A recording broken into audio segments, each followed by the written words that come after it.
awalnya sebetulnya begini, dua-dua ini Abdul Hadi sama Agung Wahyono itu kita berkawan dan dua-duanya itu bekas mantan klien saya. Nah, Agung Wahyono ini baru belakangan saya tahu dia tuh diperintah sama Aldi Fairuz untuk mencari orang yang mau masuk kepolisian. Akan dibantu sama dia. Dasarnya dia bilang dia masih keluarga dari mantan penguasa lah. Salah satu mantan penguasa di ini dia mengaku sebagai cucunya. Nah, dasar itu Agung Wahyono ini mencari orang karena biasanya kalau mau masuk begitu kan nawarin ke circle ya, pertemanan atau apa, ditawarkanlah ke Abdul Hadi. Ditawarkan ke Abdul Hadi tertarik, namanya anaknya lagi mendaftar, tertarik, dimintalah sejumlah uang sama Agung Wahyono ini. Tapi untuk itu dia meminta saya, karena dua-duanya bekas klien saya, meminta saya untuk mengawasi. Jadi kalau memang ininya tidak terbukti, si anak itu tidak diterima, tugas saya lah untuk menagih ke Agung Wahyono. Tetapi kalau anak itu diterima, tugas saya lah menagih ke Abdul Hadi ini sebagai pembayarannya. Setelah itu ternyata Agung Wahyono tidak bisa memasukkan anak ini ke kepolisian. Karena itu saya menagih ke Agung Wahyono. Setelah saya tagih, Agung Wahyono bilang bahwa uang itu sudah diserahkan ke Jenderal Ahmad.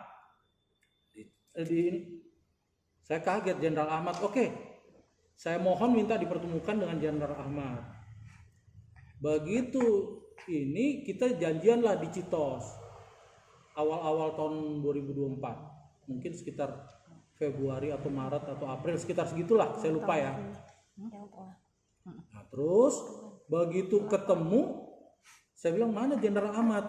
Ini kaget di situ saya. Loh, kok Jenderal Ahmad itu Aldi Fairuz? Saya bilang gitu. Aldi Fairuz ini kan bukan jenderal, saya bilang begitu. Baru di situ saya tahu si Agung ini bilang, iya bang, Aldi Fairuz itu kan namanya Aldi Ahmad Fairuz. Jadi diambilnya itu Ahmadnya itu, begitu. Karena itu saya bilang oke lah, saya tidak mempermasalahkan itu. Yang penting uang si Abdul Hadi ini dikembalikan karena perjanjian awalnya itu kalau tidak diterima uang dikembalikan tanpa kurang sepeser pun, kalau diterima uang itu silakan diambil di bawah. Begitu. Nah, begitu itu Aldi Fairuz menyanggupi untuk mengganti semua. Tapi saya tidak terima begitu aja. Saya bilang, loh, kalau memang seandainya mau dikembalikan harus ada hitung-hitungannya, ada jaminannya, terus jangka waktunya berapa lama. Untuk itu Aldi Fairuz menghubungi notaris yang ditunjuk sama dia. Kita buatlah perjanjian di notaris itu di Depok. Notaris Moko Ago itu di Depok. Yang dengan isi seperti tadi ya.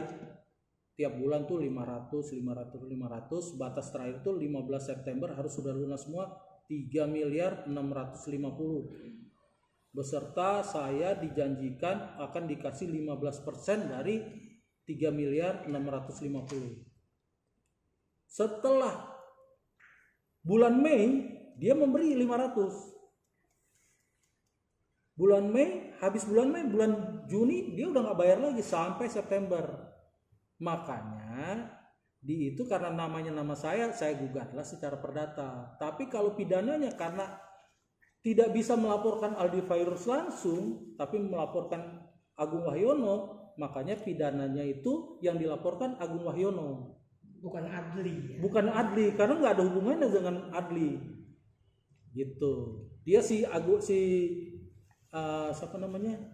Hadi ini juga tidak kenal si Aldi Fairuz, taunya Agung Wahyono ini, begitu.